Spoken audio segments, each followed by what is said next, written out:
Jesus, hallelujah. परमेश्वर का धन्यवाद। आज की शाम एक बार फिर आप सबका स्वागत है। Hallelujah, thank you Jesus. आइए इससे पहले कि आज की शाम की हम आराधना को प्रारंभ करें, प्रार्थना में जाएंगे। स्वर्गीय पिता, प्रभु यीशु के पवित्र नाम में एक बार फिर आपके चरणों में आते हैं। आपका धन्यवाद, स्तुति, बड़ाई और प्रशंसा करते हैं। धन्यवाद देते हैं प्रभु, आज की शाम आपने मौका दिया कि हम आपके चरणों में आएँ और आपके वचन को सीखें। आपने दिन भर हम सबको संभाला, आपका धन्यवाद। आज की शाम आप हमसे बोलें और बातचीत करें, प्रभु यीशु के नाम से मांगते हैं, आमीन। आइए हम प्रभु की महिमा के लिए गीत गाएंगे। मेरे जीने का मकसद तू ही है। Thank you Jesus. मेरे जीने का मकसद तू है, मेरे जीने का कारण तू है, मेरे जीने का मकसद तू है, मेरे जीने का कारण तू है। मैं जीऊं या मरूं, तू मेरे तू मेरा प्रभु। मेरे जीने का मकसद तू है, मेरे जीने का कारण तू है। मेरा सब भूल कर मैं आगे दौड़ा चलूं, जो मेरे लिए रंग था उसको मैं त्याग दूं। मैं जाऊं से मुस्कान दौड़ा मैं जाऊं, मेरे मुस्कान दौड़ा मैं जाऊं। मैं जीऊं या मरूं, तू तेरे लिए है मेरा प्रभु। जीने का मकसद तू है, मेरे जीने का कारण तू है, जीने का मकसद तू है,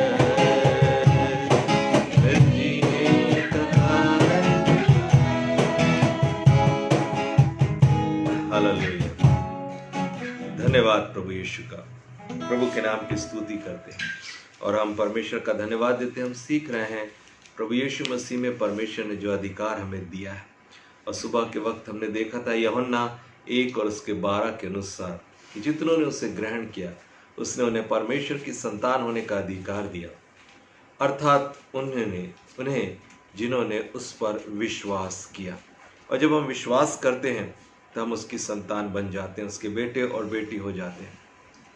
बाइबल हमको बताती है कि परमेश्वर के पुत्र और पुत्री होने का जो अधिकार है, जब वो अधिकार हमें मिल जाता है तब उस अधिकार में परमेश्वर के राज्य के अंदर में उस कार्य को पूरी अथॉरिटी के साथ, पूरे अधिकार के साथ कर सकते हैं जिस काम के लिए परमेश्वर ने हमको नियुक्त किया है या बुलाया है।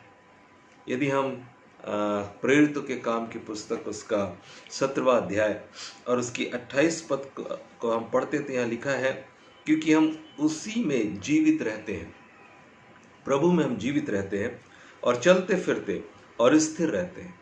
हम मसीह में ही चलते फिरते हैं, मसीह में ही स्थिर रहते हैं। और जैसे तुम्हारे कितने कवियों ने भी कहा, हम तो उसी के वंशज हैं। हम प्रभु के ही लोग हैं, प्रभु के वंशज हैं, मतलब प्रभु के घर के लोग हैं, प्रभु की संतान हैं। और जब हम प्रभु की संतान हैं तो हमें वो अधिकार प्राप्त है जो प्रभु यीशु मसीह में हमको मिला है, या प्रभु यीशु मसीह के अंदर जो अधिकार था। जैसे प्रभु यीशु मसीह जो है वो परमेश्वर का इकलौता पुत्र है, तो उसको पुत्र का अधिकार है। और हमारे लिए परमेश्वर का वचन कहता है, अगर आप इफिसियों की पत्री उसका 1 अध्याय और उसकी 5 पद को पढ़ेंगे तो यहाँ पर लिखा है, और अपनी इच्छा के भले अभिप्राय के अनुसार हमें अपने लिए पहले से ठहराया कि यीशु मसीह के द्वारा हम उसके लेपालक पुत्र हों।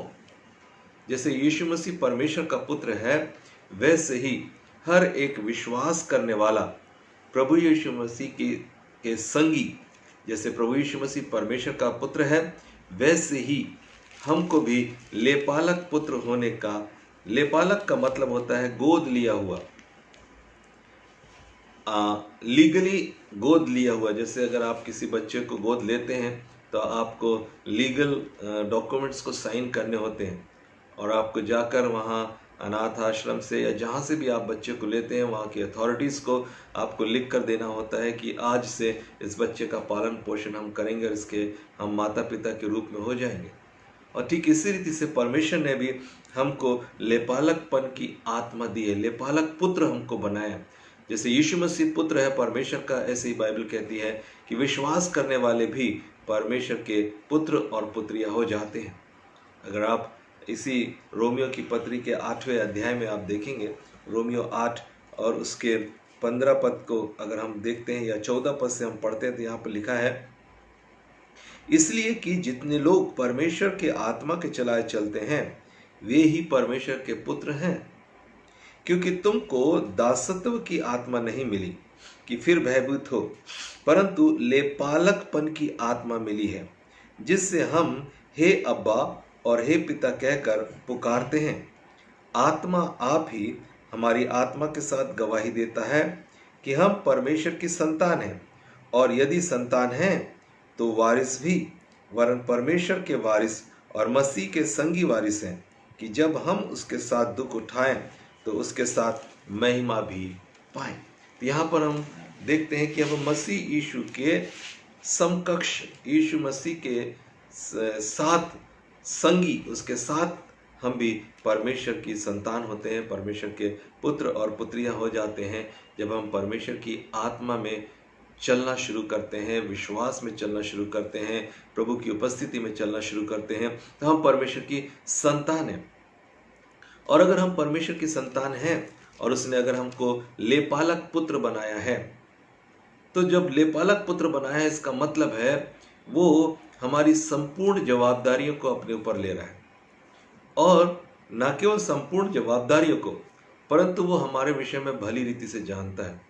जब आप अनाथालय में जाएंगे और किसी बच्चे को अडॉप्ट करेंगे तो आप उसकी पूरी हिस्ट्री देखते हैं, लोग उसकी पूरी हिस्ट्री देखते हैं, उसका ब्लड ग्रुप देखते हैं, और देखते हैं कि वो अच्छे से देख सकता है कि नहीं देख सकता, अच्छे से चल सकता है कि नहीं चल सकता, उसके हाथ में कोई कमज़ोरी तो नहीं है, उसके IQ लेवल को भी देखते हैं, बहुत सारी चीज़ें देखते हैं। और सब कुछ पता करने के बाद जब उनको पसंद आते हैं बच्चे, तब वो गोद लेते हैं। तो हम संसारिक माता पिता होने के चलते जब बच्चों को गोद लेते हैं तो हम बहुत सारी बातों को देखते हैं, उनकी कमजोरियों को भी देखते हैं, उनके कमी और घटी को भी देखते हैं, सब कुछ देखते हैं, यहाँ तक कि रंग रूप भी देखते हैं। इसका मतलब है जब परमेश्वर हमको लेपालक पुत्र बना रहा है, जब हमको गोद ले रहा है, इसका मतलब है कि परमेश्वर हमारे विषय में सब कुछ जानते हैं, और वो सब कुछ जानने के बाद भी हमको अपना बेटा और अपना बेटी बनाना चाहते हैं, सिर्फ विश्वास के द्वारा। आप सोच कर देखें, अगर हम अपने जीवन को देखें तो हमारे बाइबल कहती है कि हमें कुछ भी अच्छी वस्तु वास नहीं करती। पौलुस भी कहता है जब मैं अपने जीवन को देखता हूं तो कुछ अच्छा नहीं पाता हूं, परंतु जब मैं कुछ अच्छा करना चाहता हूं तो मुझसे बुरा ही हो जाता है, और मैं पाप से दूर रहना चाहता हूं फिर भी पाप में पड़ जाता हूं। तो यहाँ पर हम देखते हैं कि परमेश्वर जब आपको और मुझको अपने पास बुलाता है, अपना बेटा और बेटी बनाता है, तो हमारे विषय में जानता है कि हम कितने कमज़ोर हैं, हम कितने बलवान हैं, हम परिपक्व नहीं हैं, परंतु परमेश्वर चाहता है कि हम परिपक्व हो जाएं, और परिपक्व होने के लिए वो हमको अपने पास बुलाना चाहता है। वो हमारा लालन पालन पोषण करके हमको एक मजबूत व्यक्ति, एक सामर्थी व्यक्ति और अपने बेटे के स्वरूप में, अपने बेटे की समानता में, अपने बेटे के साथ संगी वारिस होने के लिए वो हमको बुला रहा है। जबकि हम अपने जीवन को देखते हैं तो हमारे जीवन में कोई अच्छी वस्तु वास नहीं करती। हमारे प्रार्थना का जीवन वो शायद ऊपर नीचे होता है, कभी करते हैं कभी नहीं करते, कई बार हम परमेश्वर की आज्ञा को मानते हैं, कई बार नहीं भी मानते हैं। कई बार हम परमेश्वर के वचन के अनुसार नहीं भी चलते हैं, कई बार चलने की कोशिश करते हैं। बहुत सारी कमियां और घटियां हमारे जीवन के अंदर में, और परमेश्वर फिर भी हमको अपने नजदीक में लेकर आते हैं। जब हम पुराने नियम को पढ़ते हैं तो पुराने नियम में हम पाते हैं कि परमेश्वर के भवन में आने के लिए हर एक व्यक्ति योग्य नहीं था। हर एक चीज परमेश्वर के भवन में नहीं आ सकती थी। जब परमेश्वर के सन्मुख में बलिदान चढ़ाया जाता था तो परमेश्वर ने साफ रीति से व्यवस्था बता दी थी कि लंगड़े नहीं होना चाहिए, काने नहीं होना चाहिए, गूंगे नहीं होना चाहिए, बहरे नहीं होना चाहिए, किसी प्रकार का कोई अंग अपंग नहीं होना चाहिए, और उसको कभी भी परमेश्वर के भवन में लेकर नहीं आना, चढ़ाना नहीं। और ऐसे व्यक्ति को भी परमेश्वर अपने भवन में आने के लिए रिस्ट्रिक्शंस लगा के रखे हुए थे। लेकिन जब हम यीशु मसीह में आते हैं तो हम शायद आत्मिक रीति से लंगड़े भी हैं, आत्मिक रीति से अंधे भी हैं, और आत्मिक रीति से शायद हम बहरे भी हैं, गूंगे भी हैं, लेकिन फिर भी प्रभु कहता है कि मैं तुमको अपना लेपालक पुत्र बनाना चाहता हूँ, उस अधिकार को देना चाहता हूँ जो पुत्र का अधिकार है। और वो ऐसा क्यों करना चाहते हैं? क्योंकि उनको मालूम है कि जब कोई व्यक्ति प्रभु यीशु के पास में आएगा, मेरे पास में आएगा, प्रभु के पास में जब आएगा, तो वो व्यक्ति परमेश्वर की सामर्थ के द्वारा चंगा कर दिया जाएगा, वो ठीक कर दिया जाएगा। फिर वो लंगड़ा नहीं रहेगा। प्रभु यीशु के गोद में इतनी सामर्थ है, प्रभु यीशु के नजदीक में इतनी ताकत है कि वो हमारी कमजोरियों को हमारे लिए हटा सकते हैं और हमें बलवान बना सकते हैं। और इसलिए पौलुस क्या कहता है? पौलुस कहता है कि जब मैं निर्बल होता हूं तब परमेश्वर की सामर्थ मुझ में सिद्ध हो जाती है। सो मेरे प्रियो, हम हो सकता है कमजोर हैं, हम हो सकता है कि हम इस योग्य नहीं हैं, लेकिन फिर भी परमेश्वर का प्रेम है कि वो हमको लेपालक पुत्र बनाता है, गोद ले लेता है। और गोद लेने के साथ साथ क्या होता है, जब एक माता पिता अपने बच्चे को गोद में लेते हैं तो उसको अपना नाम दे देते हैं, उसको अपनी संपत्ति का वारिस बना देते हैं। उनका घर उनके उस गोद लिए हुए बेटे का होता है। वो अधिकार जो उनके अपने बेटे का होना चाहिए, वो अधिकार वो उस बेटे को देते हैं। और ठीक इसी रीति से जैसे ही परमेश्वर ने अगर हमको लेपालक पुत्र कहा है, अगर हमको गोद पुत्र कहा है, इसका मतलब है कि परमेश्वर हमको उसी जगह पर देखना चाहता है जहां पर वो अपने इकलौते बेटे को देखता है। इसका मतलब है कि परमेश्वर हमारे स्टैंडर्ड को उस अपने बेटे के स्टैंडर्ड में लेकर आना चाहता है। वो चाहता है कि जैसे मेरा बेटा पवित्र है, वैसे ही मेरे लेपालक पुत्र और पुत्रियां भी पवित्र हो जाएं। लेपालक बेटे और बेटियां भी उसी बुद्धि, उसी समझ, उसी ज्ञान, उसी सामर्थ, उसी अधिकार में आकर खड़े हो जाएं। और परमेश्वर हमको यीशु के जैसे देखना चाहता है, बनाना चाहता है। और इसलिए हम परमेश्वर के जब वचन को पढ़ते हैं तो हम पाते हैं, लिखा हुआ है कि परमेश्वर ने अब हमको पराया नहीं समझा है। अगर आप इफिसियों की पत्री 2 अध्याय और उसकी 19 पद को पढ़ते हैं तो लिखा है, इसलिए तुम अब विदेशी और मुसाफिर नहीं रहे, परंतु पवित्र लोगों के संगी, स्वदेशी और परमेश्वर के घराने के हो गए हो। हम परमेश्वर के घर के लोग हो गए। इसका मतलब है परमेश्वर ने हमको अपने घर में एंट्री दे दिया है। अब हम उसकी संतान हैं, अब हम उसके लोग हैं। और ये बहुत ही महत्वपूर्ण बात है। अगर आप गलातियों की पत्री को पढ़ेंगे, और गलातियों की पत्री और उसका 3 अध्याय, और यहाँ पर बाइबल इस रीति से कहती है, गलातियों की पत्री का 3 अध्याय और 3 अध्याय की 26 और 27 पद को जब हम पढ़ते हैं तो यहाँ लिखा है, क्योंकि तुम सब उस विश्वास के द्वारा जो मसीह यीशु पर है परमेश्वर की संतान हो। जो आपने और मैंने यीशु मसीह पर विश्वास किया है, उस विश्वास के द्वारा हम परमेश्वर की संतान हो गए। और आगे कहते हैं, और तुम में से जितनों ने मसीह में बपतिस्मा लिया है, उन्होंने मसीह को पहन लिया है। और आगे लिखा है, अब न कोई यहूदी रहा, न यूनानी, ना कोई दास, ना स्वतंत्र, ना कोई नर, ना नारी, क्योंकि तुम सब मसीह यीशु में एक हो। और परमेश्वर हमको यीशु मसीह में देखता है कि हम एक हैं। और यदि तुम मसीह के हो तो अब्राहम के वंश और प्रतिज्ञा के अनुसार वारिस भी हो। हम वारिस भी हैं। अगर हम संतान हैं तो हम वारिस हैं। पहले हम नहीं थे। अगर आप इफिसियों की पत्री उसका 2 अध्याय और उसकी 12 पद से आगे को पढ़ते हैं तो यहाँ पर लिखा है कि तुम लोग उस समय मसीह से अलग थे। किस समय? जब हम शारीरिक रीति से चलते थे। अगर 11 पद को पढ़ते तो यहाँ लिखा है, इस कारण स्मरण करो कि तुम जो शारीरिक रीति से अन्य जाति हो और जो लोग शरीर में हाथ के किए हुए खतने से खतना वाले कहलाते हैं, वे तुमको खतना रहित कहते हैं। तुम अन्य जाति के लोग थे। हम यहूदी नहीं हैं, परंतु हम संसारिक लोग थे। हम अन्य जाति के लोग थे। लेकिन अब जब हम प्रभु यीशु को ग्रहण करते हैं, हम उसके लेपालक पुत्र बनते हैं। और यहां पर बाइबल कहती तुम लोग उस समय मसीह से अलग थे, जब आप प्रभु को नहीं जानते थे, अन्य जातियों का साथ जीवन बिताते थे, प्रभु का अनुभव आपके पास में नहीं था, पाप क्षमा आपको नहीं मिली थी, आपने यीशु मसीह पर विश्वास नहीं किया था, आप मसीह से अलग थे। मसीह से अलग का मतलब है उद्धारकर्ता से अलग। आज संसार के अंदर कितने ऐसे लोग हैं जो मसीह से अलग हैं। हमारे देश के अंदर ही 135 करोड़ लोग हैं, लेकिन उसमें से कितने लोगों के पास प्रभु है? क्या प्रभु उनके लिए नहीं मरा? जी हाँ, उनके लिए भी मरा है। उनके लिए भी यीशु ने बलिदान दिया है, लेकिन उन्होंने अभी तक यीशु को मसीहा के रूप में स्वीकार नहीं किया। और इसलिए अभी भी वो मसीह से अलग है, मसीह से दूर है। जैसे हम पहले दूर थे, लेकिन जब हमने यीशु को ग्रहण किया, हम उसके करीब आ पाए। लिखा है, इज़राइल की प्रजा के पद से अलग हुए।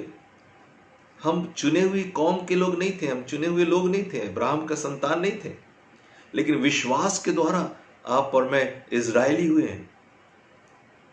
आप और मैं अब्राहम की संतान बने विश्वास करने के कारण से।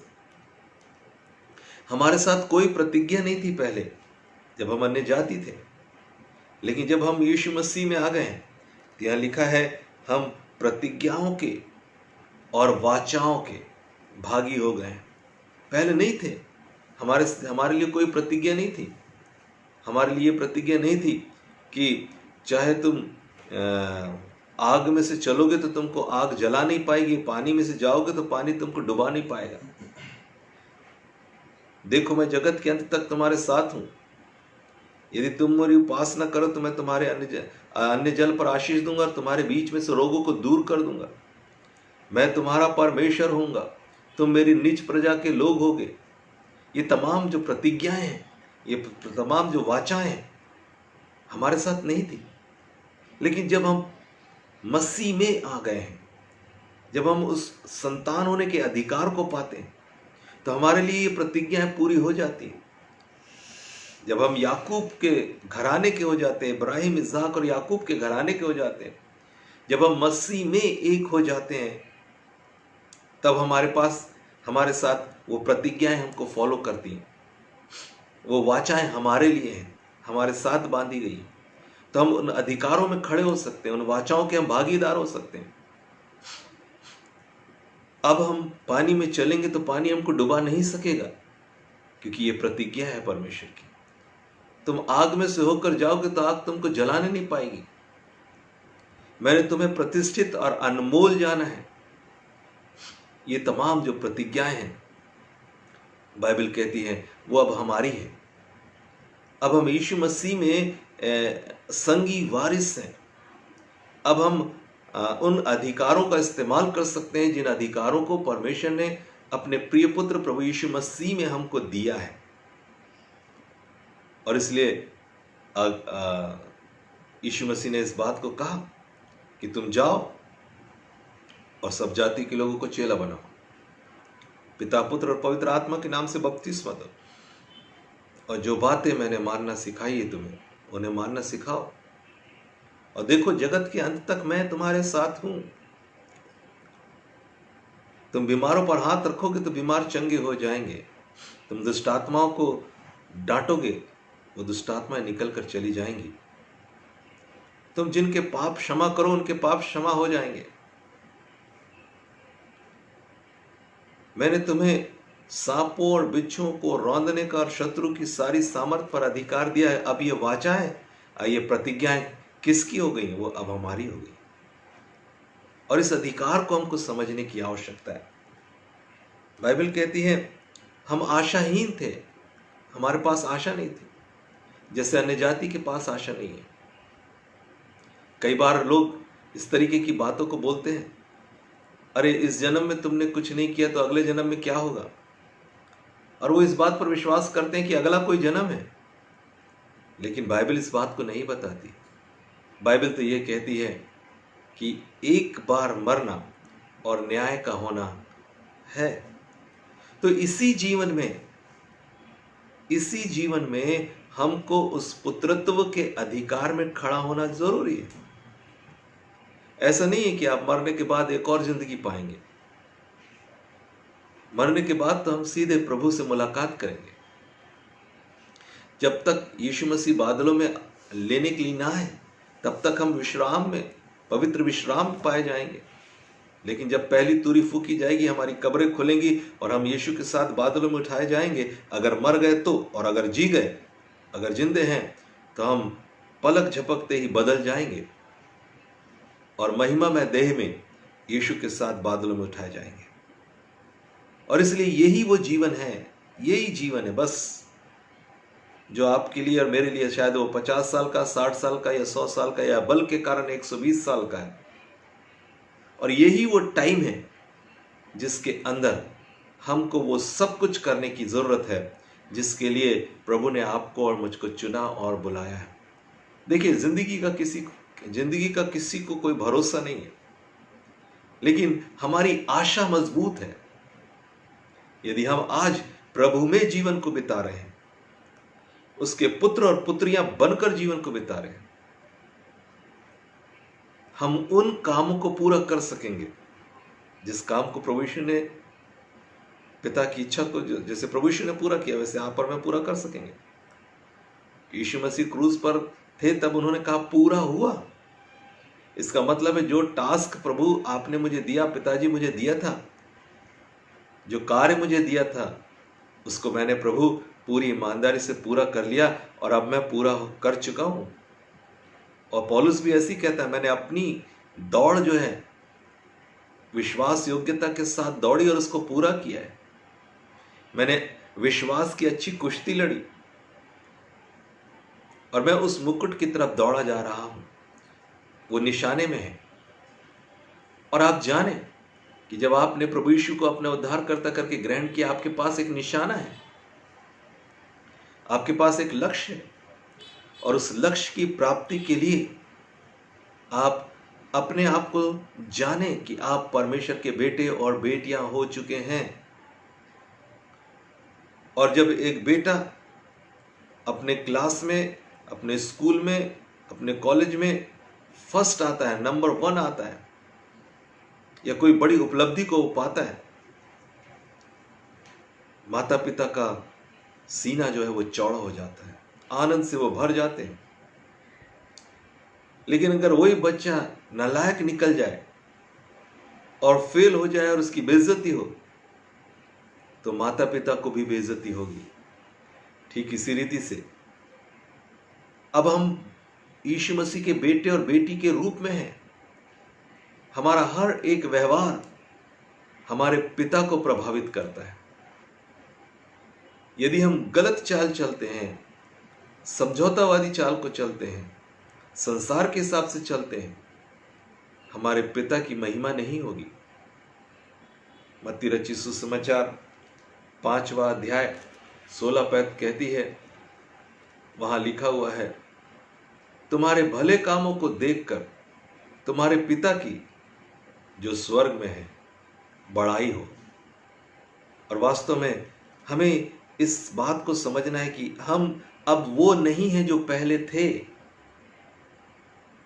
हम वो नहीं कर सकते जो हम पहले करते थे, परंतु अब हम मसीह के संगी परमेश्वर की संतान हैं, प्रभु के बेटे और बेटियां हैं,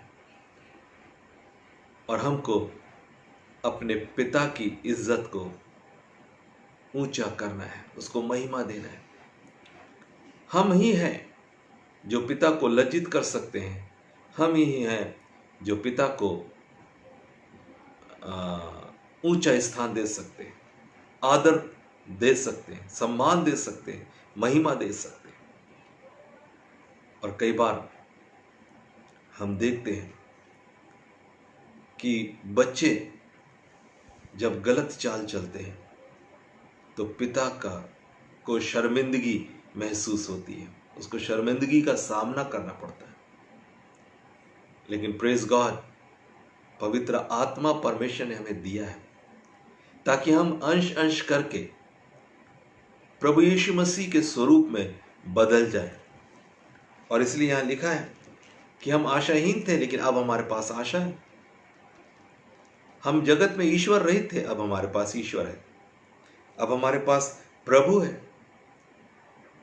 क्योंकि आगे लिखा है, पर अब मसीह यीशु में तुम जो पहले दूर थे मसीह के लहू के द्वारा निकट हो गए हो, क्योंकि वही हमारा मेल है जिसने दोनों को एक कर लिया और अलग करने वाली दीवार को जो बीच में थी ढा दिया। अब हम मसीह में एक हो गए, अब हम पिता की संतान हो गए। और इसलिए हमारे लिए बहुत जरूरी है कि हम अपने पिता की सी चाल को चलें। हमारे लिए बहुत जरूरी हो गया है कि अब हम पिता के समान अपने जीवन को बिताएं। जैसे पिता चाहते हैं वैसे ही हम जीवन को बिताएं। और इसलिए मेरे प्रियो, हमको ये बात समझने की आवश्यकता है कि हम मसीह यीशु में उसकी संतान बन गए, परमेश्वर की संतान बन गए। यीशु मसीह पर विश्वास लाने के कारण से हम उसकी संतान बन गए। और इसलिए अब जब हम परमेश्वर के घर के लोग हैं, जब हम प्रभु की संतान हैं, जब हम प्रभु के बेटे और बेटियां हैं, तो हमको अपने अधिकार को समझने की आवश्यकता है।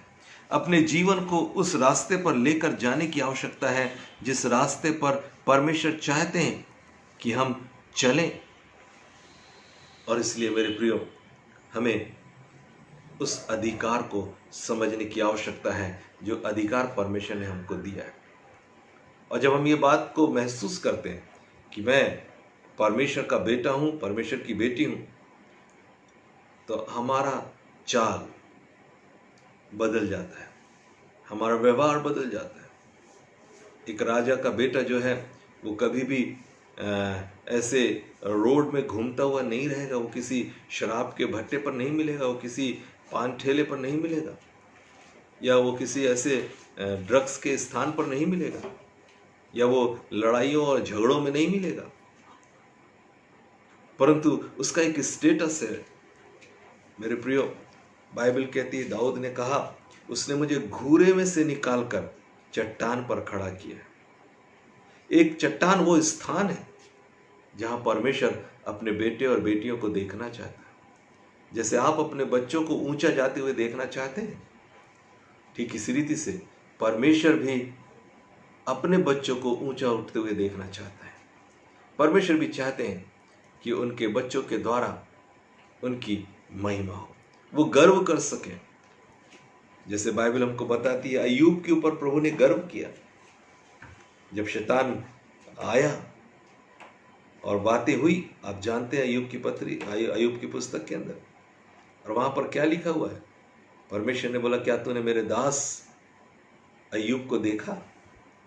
और मैं आपको बताना चाहता हूं, वो तो दास था, लेकिन आप और मैं बेटे हैं, बेटी हैं, पुत्र और पुत्रियां हैं। इब्रानी की किताब में लिखा है, मूसा जो है वो परमेश्वर के सारे घर में एक सेवक की नाई था। अगर आप इब्रानियों की पत्री और उसका 3 अध्याय, जी हाँ 3 अध्याय निकालेंगे यहां पर लिखा हुआ है 2 पद से, वह अपने नियुक्त करने वाले के लिए विश्वास योग्य था, जैसा मूसा भी परमेश्वर के सारे घर में था। क्योंकि यीशु मूसा से इतना बढ़कर महिमा की योग्य समझा गया है, जितना कि घर का बनाने वाला घर से बढ़कर आदर रखता है।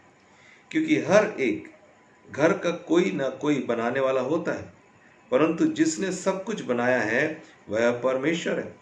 मूसा तो परमेश्वर के सारे घर में सेवक के समान विश्वास योग्य रहा, और मूसा सेवक के समान विश्वास योग्य रहा। वो सेवक था, वो विश्वास योग्य रहा। लेकिन मैं और आप बेटे और बेटी के रूप में हैं, तो हमको और ज्यादा विश्वास योग्य होने की जरूरत है। घर का जो काम करने वाला है, नौकर है, उससे ज्यादा विश्वास योग्य घर के लोग होते हैं। घर के जो नौकर चाकर होते हैं, उनकी नजरें बहक सकती हैं, उनके काम बहक सकते हैं। मान लीजिए कोई एक चीज आपकी टेबल से गिर गई है, मान लीजिए 1000 का नोट गिर गया, अगर नौकर होगा उसका दिल मचल सकता है, वो हो भी सकता है कि वो उसको उठा ले, लालच आए तो उसको जेब में भी रख ले। लेकिन बेटा होगा तो क्या करेगा, वो उसको उठाएगा और बोलेगा पापा या मम्मी जो भी है, ये पैसा गिरा हुआ है, क्योंकि वो उनके घर का है। और जो पुत्र हैं या पुत्रियां हैं, वो और ज्यादा विश्वास योग्य होना चाहिए। जब सेवक विश्वास योग्य हैं, तो पुत्र को और कितना विश्वास योग्य नहीं होना चाहिए। यहां लिखा हुआ है, मूसा तो परमेश्वर के सारे घर में सेवक के समान विश्वास योग्य रहा, जिन बातों का वर्णन होने वाला था उनकी गवाही दे। परंतु मसीह पुत्र के समान परमेश्वर के घर का अधिकारी है, और उसका घर हम हैं, यदि हम साहस पर, अपनी आशा के घमंड पर अंत तक दृढ़ता से स्थिर रहें। इसका मतलब है, जैसे यीशु मसीह विश्वास योग्य रहा, वैसे ही हमको भी विश्वास योग्य होने की जरूरत है। तो मेरे प्रियो, एक और बड़ा आनंद है कि हम परमेश्वर के बेटे और बेटी हैं, लेकिन दूसरी ओर जवाबदारी भी है कि क्या हम वास्तव में परमेश्वर के बेटे और बेटी होने के फर्ज को अदा करते हैं। और ये विचारणीय प्रश्न है। आज अपने जीवन का अवलोकन आप कर सकते हैं और देख सकते हैं कि मैं क्या अपने पिता के प्रति वफादार हूं, जिसने मुझे इस दुनिया में लाया, जिसने अपने इकलौते पुत्र प्रभु यीशु मसीह को आपके और मेरे लिए क्रूस पर बलिदान किया। उसके लहू का एक एक कतरा मेरे और आपके पाप मोचन के लिए बहाया गया। क्या मैं और आप उस वाचा के लहू के द्वारा जो जीवन पाए हैं, उसमें क्या हम परमेश्वर के लिए ईमानदार हैं? क्या हम परमेश्वर के लिए वफादार हैं? ये विचार आज की रात हमें करने की आवश्यकता है। प्रभु हमें आशीष दे। प्रार्थना करें। स्वर्गीय पिता, प्रभु यीशु के पवित्र नाम में आपके चरणों में आते हैं। प्रभु, इस योग्य हम नहीं थे, लेकिन यीशु मसीह के लहू में आपने हमें मसीह यीशु में संगी वारिस बनाया, लेपालक पुत्र बनाया, पुत्र का आत्मा हमारे अंदर डाला, हमें अपने योग्य बनाया, हमारी मदद की आपने, ताकि हम मसीह के स्वरूप में आ जाएं। अंश अंश करके आप हमें अपने स्वरूप में और अपनी समानता में लेकर चलने को तैयार हैं।